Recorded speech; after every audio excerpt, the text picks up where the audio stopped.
So he did, and we went in with our own money, produced our own record, and put it out through Metal Blade. Okay.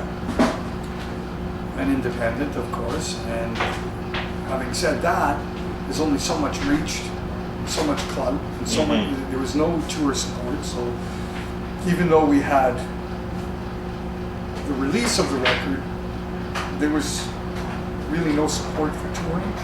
Okay.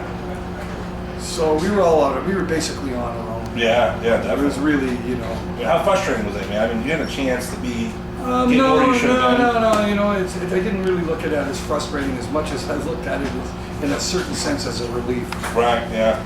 Because at that time, particularly once we got involved with David, it had a profound effect on the band members. Right. Not particularly me. I always stood for the same things, and I'm me, and I will always be me. Oh yeah. And I'm. It's not a case of stubborn. I know who I am and what I am. Right. Yeah. Definitely. That's it. It's just as simple as that. I'm not Bon Jovi, and I'm certainly not going to start creating music like that. Then go and chasing it. Oh yeah. I do what I do, and if the world doesn't like what I do, then that's the way it is. You know, it's not going to be for the majority of people. I'm not going to worry about it.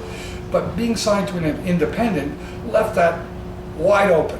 Do whatever the hell I wanted. I didn't have a record company. In fact, when we did the recordings for Metal Blade, we were completely on our own. Whatever we chose to put on that record is what we put on it. It was never, well, why don't you do a commercial song, or why don't you do something that's for radio play? Right. Whatever we wanted to do was fine with him. Do whatever you like, and I'm sure I'll like it. And he did. Brian was very good about it. No problem. And we did a couple records with that label, and of course with the lack of real support that you don't get with an independent, and you're not. I mean, it's all about the way that a band is put out, and the way that the way it gets perceived. So if you begin playing clubs that hold 100, 150 people, 200 people, that's what you are. You're a band that plays 150, 200 people. So you're never. How do you get out of there? Once you start doing it, that's what you are, and how do you get out of there? You know. Yeah, definitely. So when previous to that, of course, we were beginning to rise. We were playing major concerts with, of course, you know, like what was depicted in the movie, and that was partially due to with David Krebs and some of the way that we got even put out in the United States right at the cusp when we were looking for that deal. You know, we were playing major. We were beginning to start to make it. Yeah, definitely. That plug got pulled. Yeah. And there is nobody fighting for us to get us those shows on the big major with the major bands and playing in major places and being seen in the light that you should be for what you're doing. But we didn't have that, so you do it any which way you can. But like I say, you do what you can, and you do it the best you can, and that's what we were left with. So for years and years, and I mean years and years, we stayed on that independent label, kept on pumping out the records and writing and doing it just the way we want to, and eventually, I mean, and I do mean eventually, one of the fans that we met way back in 1982 grew up. We ended up going to Los Angeles and going to film school and everything, became a screenwriter, ends up working for Steven Spielberg, makes a great name for himself. Next thing I know, my phone's ringing and he's going, come on down and visit me. I go down and visit him, and he takes a look at what I've been up to, and it was just completely blown away. You are made of iron. Yeah, for sure. He says, the world's got to know about this, man. And he says, who would have ever you guys have put up with all that for this length of time and still be here and still have that same heart and belief? He was astonished. But it's just my nature. Right. It's just my nature. Why am I giving up what I love? I knew that I left a great impression on my first few albums, and I've been you know, sent out into the wilderness, it doesn't mean that I'm any less good Right. or that I'm bad. It just means that whoever I've been doing business with or the way I've been doing business hasn't worked. I mean, basically what ended up happening, the business failed the band. The band didn't fail, the business failed the band. Yeah, definitely. Without all the right combination of things around a band, it's impossible to make it. You need a manager. You have to have a manager. A manager secures your producer. He secures gigs. Right. He puts you in front of the people the way that you should be seen. And in order to get that, what I discovered after many years is basically you've got to do all the ground footwork. Right. Yeah. You got to basically Oh my pretty God. much get almost all the way there, and now you need those real elements to get you there the rest of the way. Right. And the movie put us into the position where now we've acquired a manager. Mhm. We ended up with Slayer's manager, which was what I really wanted. Right. And it was that particular manager I was looking to get. You know, a lot of people go, "Well, you should with this movie and everything." The guy, you know, Metallica's management. Yeah, but Metallica's management, I think they're more prone to be looking for radio-oriented music. I mean, they're looking after Shania Twain. What are they going to know about Anvil? Yeah, You know, definitely.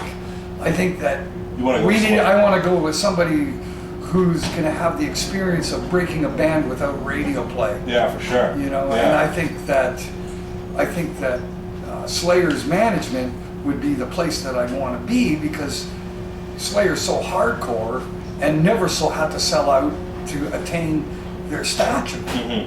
This manager must know what he's doing. Right. That's the guy I want. Yeah, definitely. And it wasn't like I went knocking on his door. That's not how that came to be. Actually, it's actually quite interesting. There was an article in Spin magazine that caught the attention of Pinnacle Booking Agency. That's Scott Sokol and the people at Pinnacle, and he went and looked me up on the internet and called me, and he goes, "I want to book your band." I go, "Okay." He goes, "Who's your manager?" I go, "I don't have a manager." Right, yeah. He goes, "I got a guy." And I go, "Who do you know?" And he goes, "I'm going to talk to Rick Sales." I go, "Really?" He goes, "Yeah, he's really good. I'm really tight with him." Cool. Yeah, definitely. So it wasn't like I had to knock on Rick's door. Right. Somebody who Rick works with on a daily basis went and said, "Hey, Check these guys out. check these guys out." So it's coming from a place close to home for him. So it's a much different, it's a different way of getting in, and that's how you really get in. Right. That's how you do get in. You don't get in just because you got a movie. Yeah. It took a friend to a friend, and you know it's that kind of thing. Rick, of course, hadn't seen the movie and wasn't really aware of what really was going on. He saw the movie and was, "I'm get involved. Let's see what we can do." Now, with the documentary, when it first came out, people were starting to say that you guys were not a real band. I thought it was kind of like Spinal Tap because of everything that you guys went through, and it was just so much going on throughout there. Well, we have to realize Spinal Tap was a movie made and derived from reality. Mhm. Well, the reality is even that much more insane. Oh yeah, I mean that I mean, documentary they was just amazing. picked their favorite stories that came from Saxon and Yes. Mhm. They like, you know, Rob Reiner went and interviewed these bands and even went out, I think, on the road with Saxon Mhm. to get inspired and to write parts Right. into the movie. So, you know, what happens when you're going on the road Oh with a yeah. band that's struggling? Everything plus whatever Right. you saw Yeah, yeah, in Spinal definitely. Tap, and you go, you know. So when people watch that movie, and you got to understand that the director, his idea was come really close to the edge where people are going to go, "Is this Hold on one real?" second, we're gonna walk over here. Oh yeah. And that was what he was looking to do. I mean, there were a lot of discussions. I knew exactly what direction we were taking and what we were doing. Mm-hmm. And the idea to, instead of push away the comparisons or the similarities to Spinal Tap, we didn't want to do that. Instead, embrace it. Right, right. Because that gives a starting point. It gives a reference point. But not only that, it worked as a Trojan horse. Okay. Everybody's expecting to walk in to see an all-out comedy like Spinal Tap. Right. And the next thing they know, they're bawling their eyes out. Oh yeah, man. I mean, it's so many levels of emotion that are displayed, and the fact that it is real, it's even that much more intense. Oh yeah. It's one thing to see somebody in tears and you know that they're acting and it's not a real situation.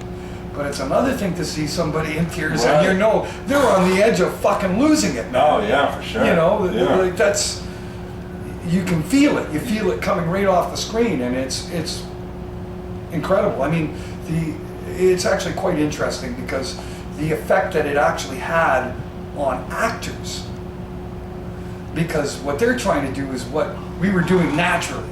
Right. As regular human beings just being filmed, and they reenact it. Right. They're not. So when they watch that, they're like going, but it's caught on film. So, and it comes across, it could be acting. So it's the best depiction and best acting you could ever see is real. You know what I mean? Yeah, it's definitely. like, so they're blown right away. You know, like some of the actors that we've met,